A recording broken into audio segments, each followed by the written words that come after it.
지난 토요일에 일이 있어서 잠시 밖에 나갔다 왔는데 저희 집 화장실 샤워 유리가 와장창 깨져 있었습니다. 지은 지 얼마 되지 않은 작은 집이었는데 부실 공사였던 거예요. 화장실 안으로 들어갈 수 없을 정도로 수많은 유리가 사방팔방에 흩어져 있고, 왜냐하면 대문짝만한 유리가 떨어졌거든요. 조각이 얼마나 많겠어요. 일단 하나님께 감사를 드렸습니다. 하나님, 아무도 안 다치게 하셔서 감사합니다. 저는 다쳐도 되는데 뱃속에 있는 아기랑 제 아내는 다치면 안 되잖아요. 그래서 그게 너무 감사했어요. 기도를 하고 유리를 치워야 되는데 걸을 수 없을 정도로 화장실이 유리로 가득한 거예요. 심지어 방탄도 되지 않은 그냥 생유리였습니다. 제가 가장 먼저 무엇을 찾았을까요? 신발을 먼저 찾았습니다. 유리로부터 제 발을 보호해줄 신발부터. 신발을 신으면 유리가 아무리 많아도 제 발은 보호가 됩니다. 그 신발 덕분에 제가 무사히 유리를 치울 수 있었어요. 요즘 전 세계가 전쟁으로 참 시끄럽잖아요. 전쟁을 할 때 보통 군인들이 어떤 옷을 입을까요? 방탄조끼나 자신을 보호해줄 보호구를 입습니다. 전쟁 중에 그걸 입는 이유는 딱 한 가지 이유입니다. 자신을 보호하기 위해서입니다. 물론 그것을 입어도 죽을 수는 있습니다. 하지만 그것을 입는 것과 입지 않는 것의 차이는 천지 차이입니다. 여러분, 우리는 영적인 전쟁 중입니다. 눈에 보이지 않는 깨진 유리가 사방팔방으로 날아다니고 하루에도 수십 번씩 마귀가 우리를 유혹하고 공격을 합니다. 영적 전쟁 중에도 방탄조끼가 또 보호구가 통할까요? 우리를 조금도 보호하지 못합니다. 영적 전쟁 중에는 우리를 보호할 수 있는 유일한 도구가 딱 하나 있는데 그것이 바로 하나님께서 우리에게 주신 기도입니다. 우리는 기도로 사탄이 쏘아대는 무수한 총알을 견딜 수 있으며 기도로 수많은 유혹과 공격을 피할 수도 있습니다. 오히려 기도함으로 사탄에게 회심의 일격 또한 가할 수 있어요. 다윗 왕이 하나님께 기름을 받고 또 왕으로서 두 번째 그 기름 부음을 받습니다. 그 소식을 듣자마자 블레셋이라는 나라가 쳐들어왔어요. 여러분, 블레셋은 어떤 국가예요? 우리는 골리앗이 속한 나라, 그냥 한 나라라고 생각을 하는데 블레셋은 5개의 도시가 연합한 거예요. 가사, 아스글론, 아스돗, 가드, 에그롬, 이 5도시가 연합한 것을 블레셋이라고 합니다. 다윗이 골리앗과 싸울 때 돌을 몇 개 잡았죠? 5개 잡았어요. 골리앗에게 던진 돌은 하나인데 실제로는 돌 5개를 잡아요. 어떤 학자는 이 돌 5개를 잡은 이유가 5국가의 대장들을 돌 5개로 때려 잡으려고 했다는 사람도 있습니다. 골리앗을 때려 잡고 나머지 4개의 돌들로 또 다른 장군들을 죽이려고.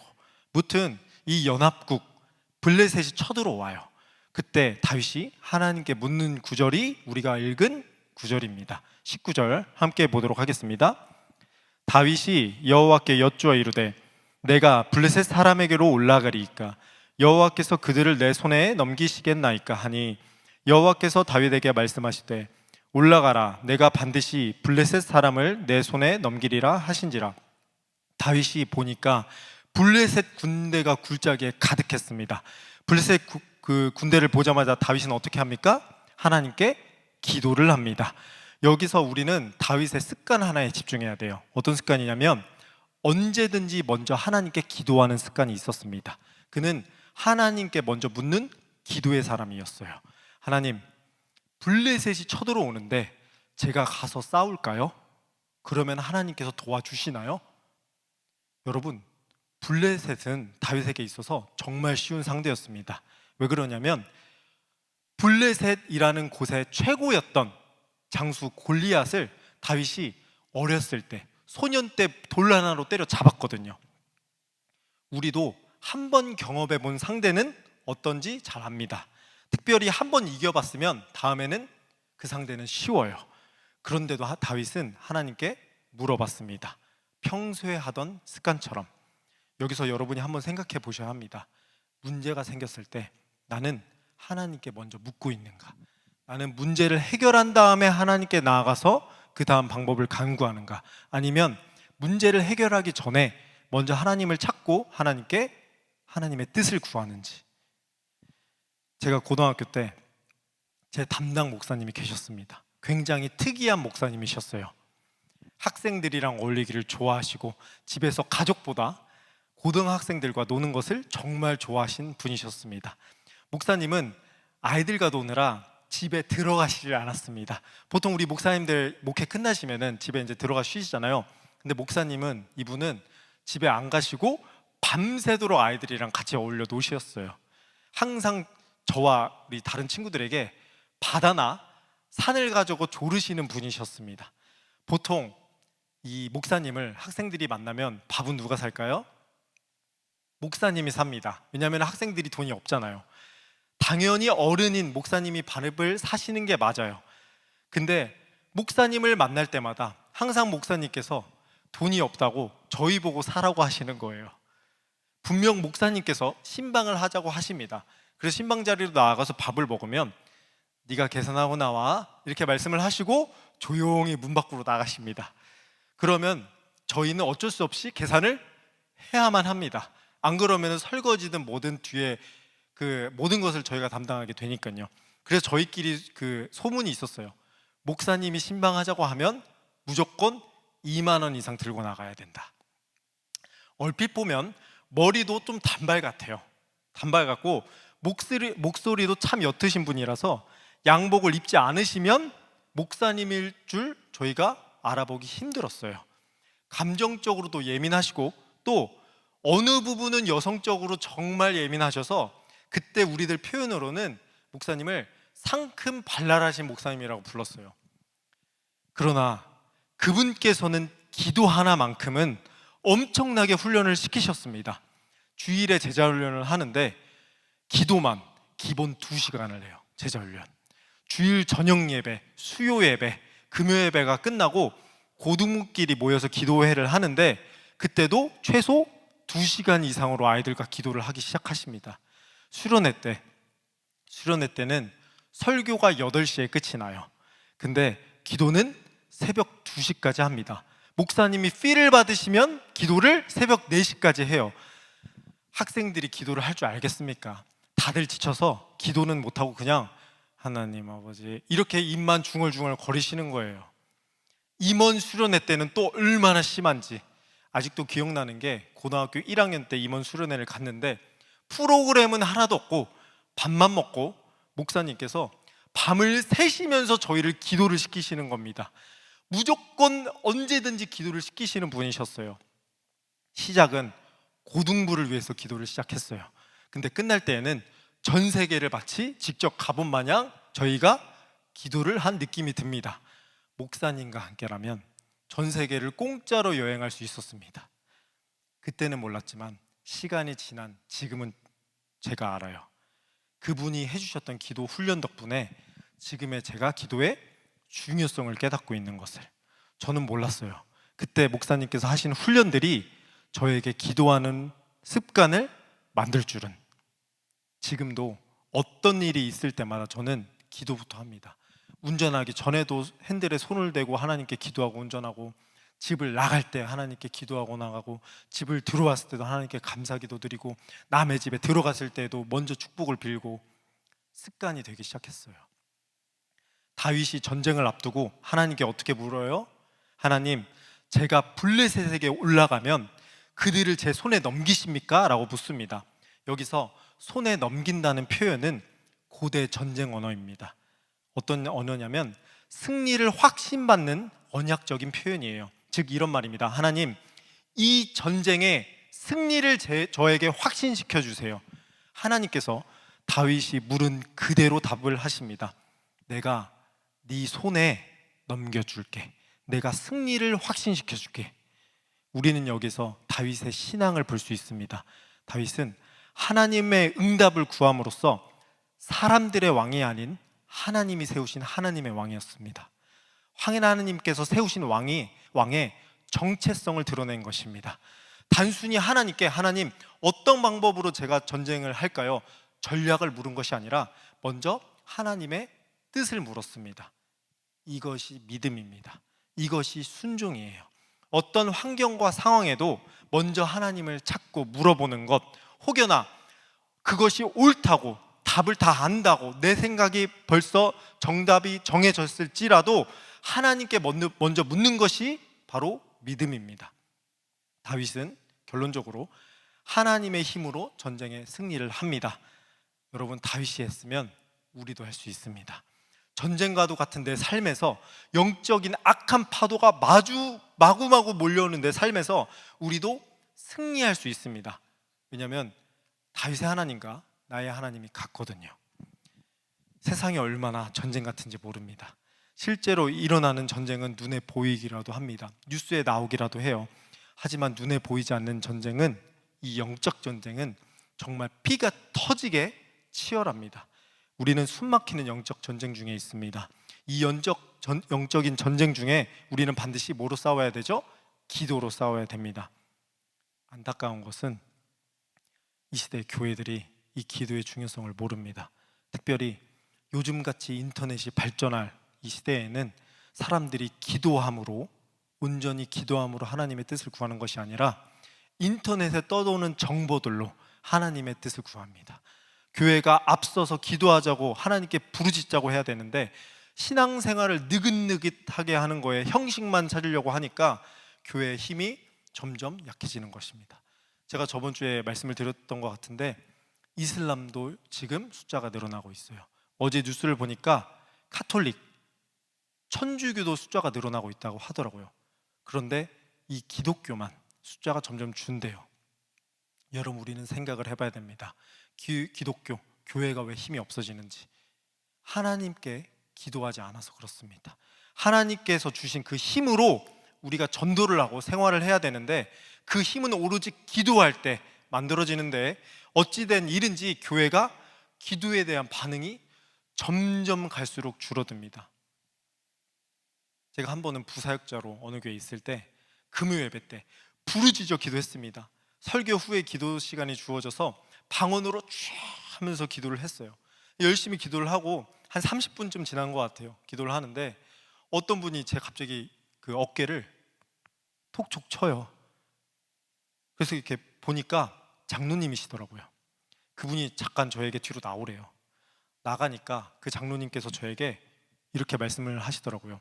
우리 교회는 방언하면 안 된다고, 방언으로 기도하지 말고 정숙하게 기도하라고 하시더라고요. 저는 젊은 사역자고 또 교회에 질서가 있잖아요. 그래서 조용히 기도를 했습니다. 다음 주에 예배에 가니까 그 장로님이 안 계신 거예요. 너무 기뻐서 다시 부르짖어 기도를 했습니다. 쫙 기쁜 마음으로 막 기도를 하고 있는데 이번에는 또 누가 저를 어깨를 톡톡 쳐요. 그 장로님 오늘 안 오셨는데 늦게 오셨나? 그래서 이렇게 또 보니까 이번에는 그 교회 부목사님께서 저를 부르시더라고요. 뒤로 또 나갔습니다. 나가니까 그 부목사님이 저에게 우리 교회는 정통 장로교회로서 엄숙한 기도로서 하나님께 나아간다고, 기도할 때 절대 유의해야 될 사항이 있는데 데시벨을 어느 정도 높이면 안 된다고 하시더라고요. 여러분도 이런 이야기 한 번쯤은 들어보셨을 겁니다. 여러분, 저는 이 이야기가 전설적인 고대 이야기인 줄 알았습니다. 그런데 제가 당해보니까 마음이 참 아프더라고요. 교회에서 부르짖지 못하면 우리는 토해낼 곳이 없어요. 이스라엘 백성들도 부르짖었고 모세도 부르짖었고 다니엘도 부르짖었고 다윗도 바울도 심지어 예수님도 부르짖었는데 요즘 교회는 이 부르짖는 것을 막는 교회가 종종 있더라고요. 아이러니한 것이 성도들의 삶에서 영적인 전쟁은 마구마구 하루에 일어납니다. 하지만 교회가 기도를 막는 것이, 이런 이유들이 종종 일어나더라고요. 얼마 전 한 성도님께서 저에게 개인적으로 메일을 주셨습니다. 교회 메일로. 자신의 교회는 기도할 시간을 주지 않는데요. 설교는 30분, 찬양도 30분인데 기도 시간은 주지 않는데요. 주일은 그러려니 하시겠대요. 하지만 기도를 하자고 모인 금요일에도 5분을 기도하고 했다고 하고 다 같이 10분 통성 기도하고 많이 했다며 돌아가라고 하신다고 하시더라고요. 그 후에 기도 시간은 없고 교회 문을 닫는데요. 자신의 교회도 기도하는 교회가 되었으면 좋겠다며 저에게 한탄이 섞인 긴 장문의 메일을 보내셨더라고요. 교회 사정도 이해는 합니다. 주일에는 예배 시간이 정해져 있어요. 그래서 이해는 하고 그럴 수도 있습니다. 그런데 기도를 하기 위해 모인 금요일에는 기도 시간도 주지 않으면 그분은 기도할 곳이 없으신 거예요. 기도는 목사님 집에 가서 하시면 되죠. 집에서도 충분히 기도할 수 있지 않나요? 여러분, 집에서도 기도할 수 있습니다. 근데 여러분이 더 잘 아실 거예요. 집에서는 기도가 잘 되나요? 잘 되지 않습니다. 그래서 예수님께서 교회를 어떻게 정의하셨죠? 만민이 기도하는 집이다. 교회라는 집에서 기도하라고 하신 것입니다. 여러분, 우리는 영적인 전쟁 중입니다. 적어도 교회에서만큼은 우리 성도들의 필요를 채워줄 기도만큼은, 기도하는 시간만큼은 허락해 줘야 됩니다. 우리 사역자들은 다 할 거예요. 저는 작은 소원이 하나 있습니다. 저는 365일 교회 문을 열어놓는 것이 저의 작은 소원입니다. 저희 교회가 지금은 비록 학교를 빌려서 예배를 드리고 기도 시간도 이렇게 정해져 있지만, 하나님께서 허락하신다면 언제든지 교회로 와서 기도할 수 있도록 기도 분위기를 만들어서 성도님들이 편하게 기도할 수 있도록 교회 문을 열어놓는 것이 제 가장 작은 소원입니다. 오갈 곳 없는 성도님들의 피난처, 부부싸움을 해서 갈 곳 없는 그 성도님들도 언제든지 교회 올 수 있고, 집이 없으셔서 노숙자분들도 교회 오셔서 기도하다가 하나님을 만나시고, 답답함을 가지고 와서 하나님께 부르짖는 그 피난처, 365일 기도하는 곳으로 교회를 만드는 것이 저의 작은 소원입니다. 뭐 좀 훔쳐가면 좀 어때요? 그러다가 예수님을 만나는 거예요. 그 믿음으로 우리 선배들은 교회를 지켰고 교회를 세워나가셨습니다. 여러분이 신앙생활을 어느 정도 하셨다면, 또 신앙 서적을 좋아하신다면 한 번쯤 이 이름을 들어보셨을 겁니다. 조나단 에드워즈.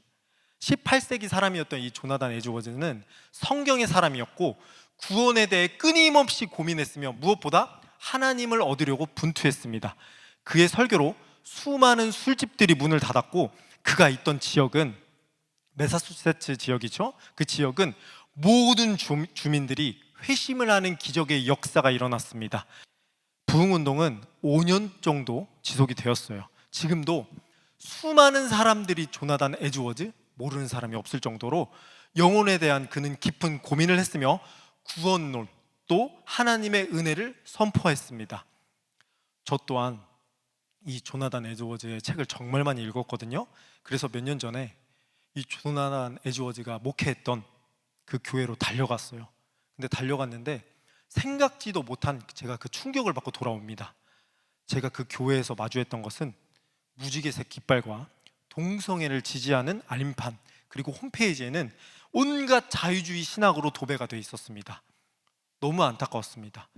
목숨을 걸고 죄를 지적하고 오직 복음을 위해 목숨을 바쳐 일생을 바쳤는데, 모든 씨앗과 노력들이 후대에 와서 물거품이 된 거예요. 물론 그의 영향력은 아직도 살아 숨을 쉽니다. 하지만 그가 목회했던 그 교회는 전혀 다른 교회가 되었어요. 성경과는 전혀 다른 길을 걷더라고요. 여러분, 그 교회가 왜 그렇게 되었을까요? 영적인 전쟁에서 패배했기 때문입니다. 성경을 꽉 붙잡고 하나님께서는 어떤 것을 좋아하시는지, 하나님께서는 어떤 것을 기뻐하시는지 끊임없이 생각을 해봐야 되는데, 교회가 과거의 영광에만 취해 있더라고요. 우리 교회는 조나단 에드워즈가 목회했던 교회입니다. 우리 교회는 조나단 에드워즈가 부흥을 했던 교회입니다. 여러분, 우리는 기억을 해야 됩니다. 우리는 영적인 전쟁을 하고 있고, 그 전쟁은 둘 중 하나로 끝이 나요. 첫째, 전부를 가져서 이겨서 천국에 가든지, 아니면 둘째, 전부를 잃어서 영원한 지옥에 들어가든지. 우리는 이 영적인 전쟁에서 방심하면 모든 것을 잃게 됩니다. 다니엘이 하나님께 기도를 합니다. 하나님, 이스라엘을 불쌍히 여겨주세요. 하나님, 뜻을 알려주세요. 몇일 기도하죠? 다니엘이 21일, 세일의 기도를 해요. 그 유명한 다니엘 기도회가 여기서 나온 겁니다. 기도가 바로 응답되지 않았기에 다니엘이 더 간절히 기도해요. 21일이 찼을 때 천사 가브리엘이 다니엘에게 와서 이렇게 말합니다. 다니엘서 10장 12절입니다. 함께 읽겠습니다. 그가 내게 이르되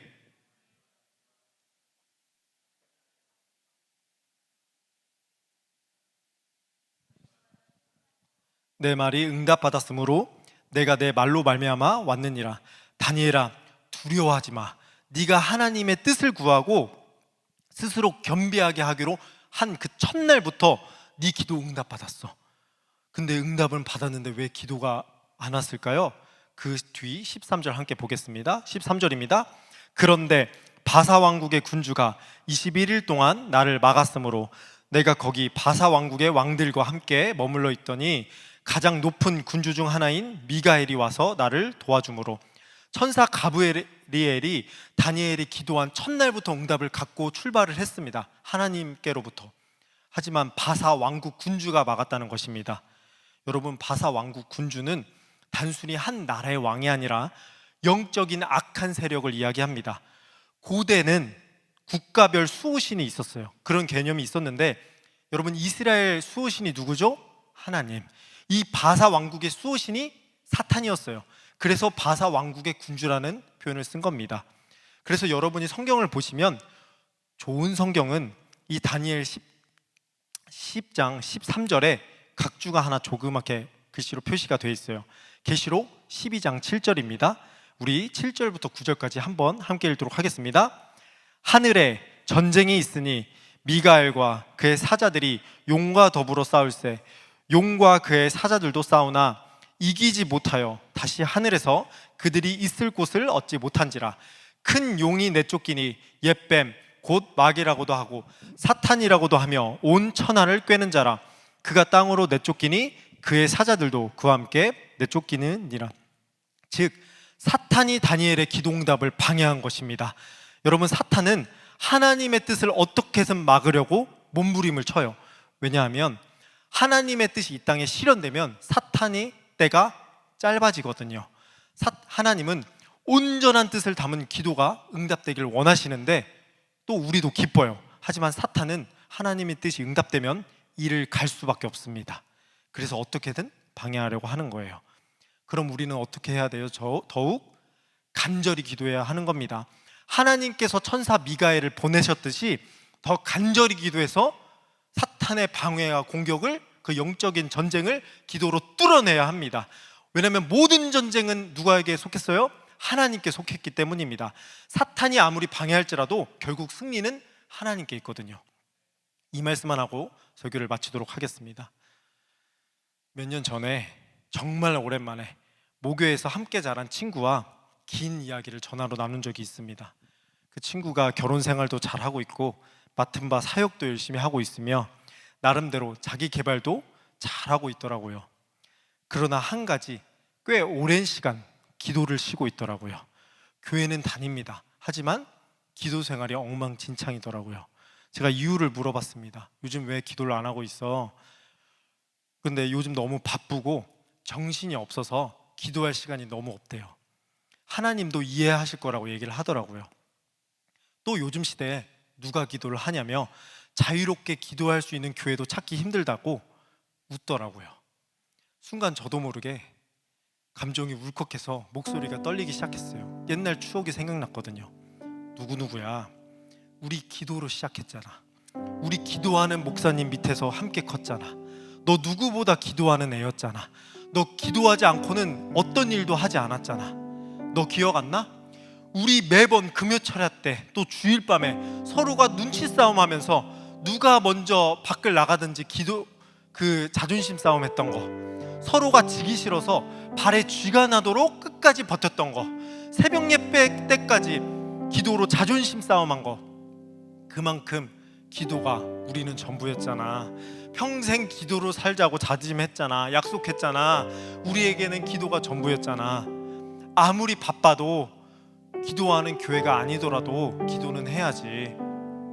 순간 정적이 흘렀고 그 친구가 울먹이면서 말하더라고요. 사실 그 소리 듣고 싶어서 연락했다고. 언젠가부터 뭔가 빠진 것 같은데, 자신의 삶에 나사가 하나 빠진 것 같은데 아무도 본인에게 이야기를 해주지 않아서 그게 무엇인지 옛날 친구에게 확인받고 싶어서 전화했다고 하더라고요.